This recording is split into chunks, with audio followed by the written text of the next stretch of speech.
Today we're going to show you how to set up your machine for GMAW, or commonly called MIG welding. First off, if we open up our door here, we see that we still have a spool of flux cord wire.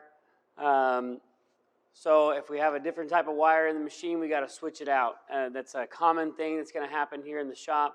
So understanding how to take this wire out and then how to adjust your machine is a must. All right, so first thing we need to do is clip the wire back here at the end of the gun. Make sure that it's nice and straight with no ball. Hold on to the wire, pull down the tensioner so that the drive rollers are loose. And then I start to spool this up. I'll just grab a hold of the wire, put my hand right here. Eventually the wire pops out and I can just hook it in.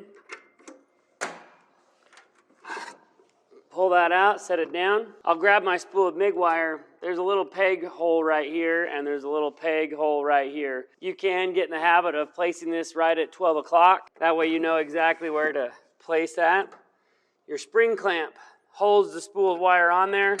It's real important that you make sure that that is secure and doesn't come off. So I gotta unbend the end of this wire and clip it. And then I will feed this wire into the machine here.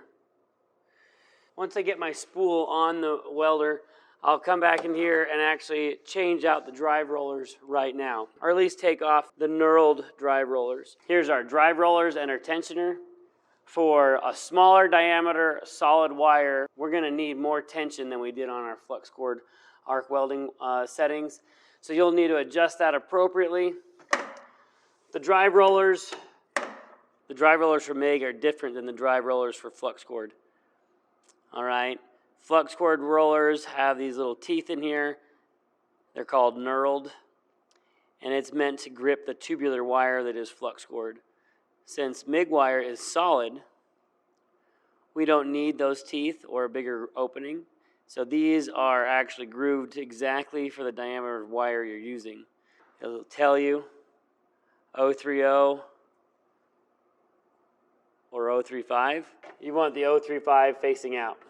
Now before I put the bottom drive roller in, just to make feeding the wire a little bit easier, I'll unspool a little bit, make sure I don't let go of it, and then I can use my finger in this opening to help guide that wire further into the MIG gun. Once I have enough in there that it's not going to unravel, I'll grab my second drive roller, again making sure that the 0.035 is facing out. I'll also put it down in there, lock my tensioner, lock the drive rollers. Now I have 035 drive rollers gripping 035 wire. When we're talking tensioner, if I grab this wire and I pull the trigger and it slips, that's good. But I also want to make sure it doesn't slip while it's trying to feed, like right now. So I'm going to turn this up a little bit. And I'll just keep doing that to make sure that it feeds appropriately. If I notice that this wheel is stuttering, I'm going to tighten it back a little bit. Once I get too much wire out, I can open this back up, roll it, and try again. And I'll hold it. I don't want it to stutter. So I'll keep going until it feeds fine normally, but if I grab it, I want it to slip. Too much tensioner on here will cause a bird's nest. Again, when we are going to send wire through this gun, I typically will take off not only the nozzle, but also the contact tip and diffuser. Once the diffuser is off, I'll turn my machine on and I'll begin to feed my wire all the way through. All right, now that we have our wire all the way through, if by chance my insulator also fell off, I want to make sure that this tapered end faces into the gun, just like that. Then I'll grab my diffuser. I can leave the contact tip on there, slide that on, and tighten it down. Again, this doesn't need to be wrench tight. It has a pretty good seal just by snugging it up. This is a good time to look at your MIG nozzle. Again, on a regular basis, beginning and end of the period, you want to take that and clean out all the boogers that are left in behind, okay? Go ahead and thread your nozzle back on. Now that we have our wire switched over, we do want to make sure we have the right contact tip. 045 wire will allow 035 wire through it, But this is where the electricity actually touches your wire. And if you don't have a good conductivity between that tip and the wire, because it's loose inside there, you might get a erratic or sputtering weld. So we want to try and find, in the toolbox in the classroom, there is a box of 035 tips. You have nozzles, insulators, diffusers, 030, 035, and 045 tips. Grab a new one, slide it on there, snug it down, go ahead and put your nozzle back on. All right, so now that we have our wire, we're all set up, we can go ahead and close the machine. After you make sure your black knurled drive rollers for flux cord are already in the hangers. Also take the time to see if there is the insulator cover. Try and cover that terminal. Well, this is appropriate for when we're done welding and we're cleaning up. Welding with your gun lead wrapped tightly around the handle is not advisable. What will happen is that you have 15 feet of wire trying to get through a really tiny spring liner inside this gun. And the more you kink it, the more friction it has, and the less likely it is to feed properly. So again, before you start welding, you want to unravel this and lay it one big loop on the ground. And now we're ready to weld. Now at the end of the day, when you're ready to clean up, go ahead and wrap the gun cable back around the handles to get it out of the floor. But this will help your welds feed smoother. So we have a chart here in the front of the Miller-Matic 252. It's the same chart that I have a poster with on the wall. Essentially, we're going to pick our solid wire that we're using. We're going to pick the gas that we're using. For the most part, we're going to be using a C25 gas, but sometimes we'll switch it up and we'll do 100% CO2. We pick the wire diameter, which is 0.035, and we'll be welding on either 3/16 or 1/4 inch for the most part. So we follow that chart over and we read those settings and we go ahead and dial that in. All right, now the other thing is make sure you turn your gas on all the way. This is just a cap. It's just an indicator to say our gas is still on. I can easily turn this cap on without actually turning the gas on. So I need to make sure I turn it on all the way. This is your gas for MIG as well as flux. When you're done, turn it off. If you need to adjust the pressure or the flow of the gas, it's this knob right here.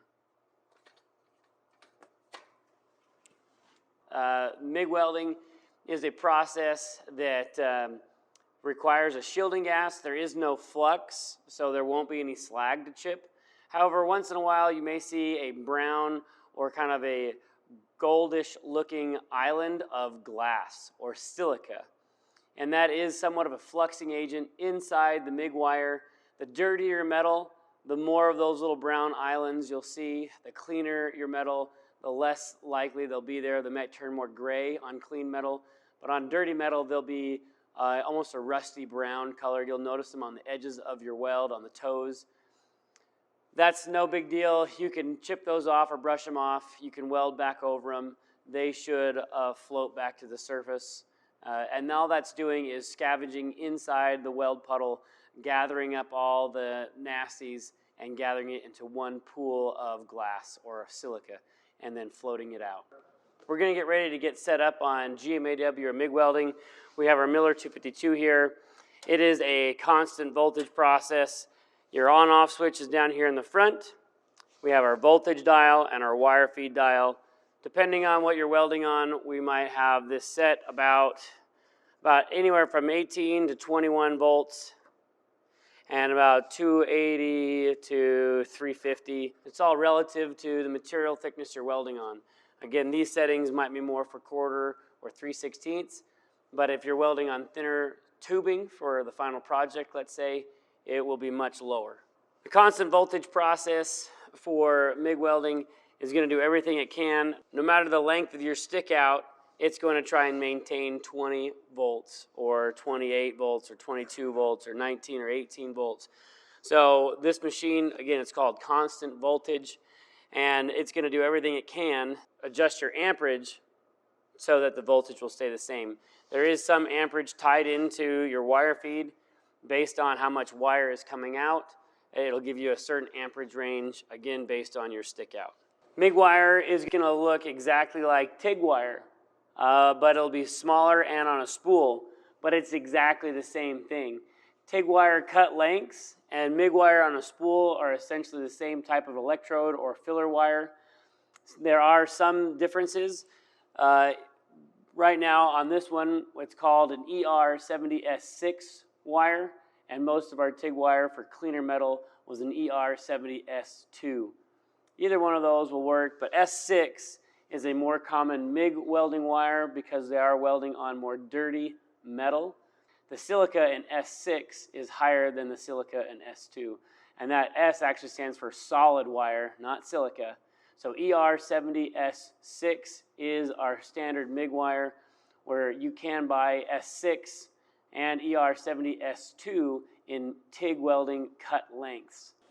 Make sure that your gun, again, is nice and tight. If you're getting any gas issues at your gun, if you know you've turned your gas on and you're not getting any gas out of the nozzle, check the end of your gun here in the machine. Sometimes this gun will slip out because it wasn't tightened down.